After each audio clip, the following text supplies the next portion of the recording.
ସ୍ୱପ୍ନ ସମସ୍ତେ ଦେଖନ୍ତି, କିନ୍ତୁ ସ୍ୱପ୍ନ ପାଇଁ ରାତିଟିଏ ତ ଲୋଡ଼ା ନା। ଏବେ ଶୁଣିବା ଆମେ କବିତା ସ୍ୱପ୍ନ ପାଇଁ ରାତିଟିଏ। ରାତିର ସ୍ୱପ୍ନ ସବୁ ସକାଳକୁ ଶିଶିର ସ୍ନାତା, ରାତିର ସ୍ୱପ୍ନ ସବୁ ସକାଳକୁ ଶିଶିର ସ୍ନାତା, ଶୀତଳ ପବନକୁ ପିନ୍ଧି ଉଡ଼ି ଯାଆନ୍ତି ଧୀରେ ଧୀରେ। କୁହୁଡ଼ିର ଧୂଆଁ ଧୂଆଁ ଅନୁଭବରେ ଆତ୍ମାହୁତି ଦେଉଥାଏ ଇଚ୍ଛା ସବୁ, କଅଁଳ ସୂର୍ଯ୍ୟ ରଙ୍ଗ ମାଖି ମଧ୍ୟାହ୍ନର ତାତିରେ। ରଜନୀଗନ୍ଧାର ଅଗଣାରେ ଘୂରି ବୁଲେ ସ୍ୱପ୍ନ, ରଜନୀଗନ୍ଧାର ଅଗଣାରେ ଘୂରି ବୁଲେ ସ୍ୱପ୍ନ। ଭିଜା ଭିଜା ସନ୍ଧ୍ୟା ତାରା ଆଉ ଧୂପର ବାସ୍ନା, ପାଖୁଡ଼ା ପାଖୁଡ଼ାରୁ ଫୁଲ ଭର୍ତ୍ତି ବାସ୍ନା ନେଇ ହୃଦୟତୋର ମିକ୍ ମିକ୍ ଆଲୁଅରେ ରାସ୍ତା ଦେଖାଏ ରାତି। ପହଞ୍ଚିଯାଏ ନୀଳ ନୟନାର ପାଶେ ଭରିଦେବାକୁ ସ୍ୱପ୍ନମୟ ତାତି।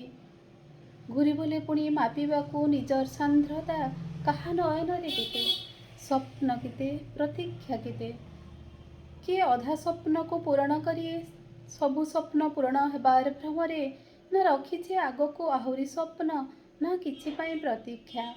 ତେବେ ନିଦ୍ରାବତୀର ମାୟା ଅଞ୍ଜନରେ ଆଉ ତାର ହଜିଯିବାର ସୌଭାଗ୍ୟ ବି ନାହିଁ। ଏବେ ରାତିଟିଏ ତା ପାଇଁ ଲମ୍ବା, ଖୁବ୍ ଲମ୍ବା।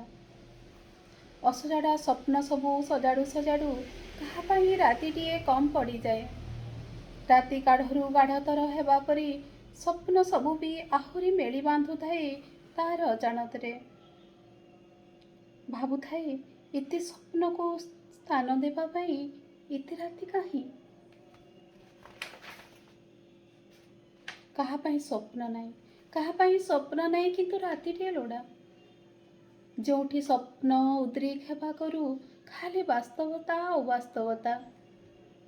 କ୍ଷୁଦ୍ରତା ମଧ୍ୟରେ ବିଶାଳର ପରିପୂର୍ଣ୍ଣତା ଖୋଜିବା ହିଁ ଖୋଜିବା। ତେବେ ପାଇବା ନ ପାଇବା ଭିତରେ ସମୟ ଗଡ଼େଇ ନେବା ବେଳେ ସ୍ୱପ୍ନ ପାଇଁ ଆଉ ରାତିର ଲୋଡ଼ା ହୁଏନି। ଆଉ ରାତି ତା ପାଇଁ କେବଳ ରାତି, ବିଶ୍ରାମର ରାତି, ପ୍ରଶାନ୍ତି ଆଉ ପରିପୂର୍ଣ୍ଣତାର ରାତି। ଧନ୍ୟବାଦ। ମୋର କବିତା ଶୁଣିବେ, ଆଉ ଭଲ ଲାଗିଲେ ଲାଇକ୍ ଆଉ ସବସ୍କ୍ରାଇବ୍ କରିନାହାନ୍ତି ଯଦି କରିବେ ନିଶ୍ଚିତ। ଧନ୍ୟବାଦ।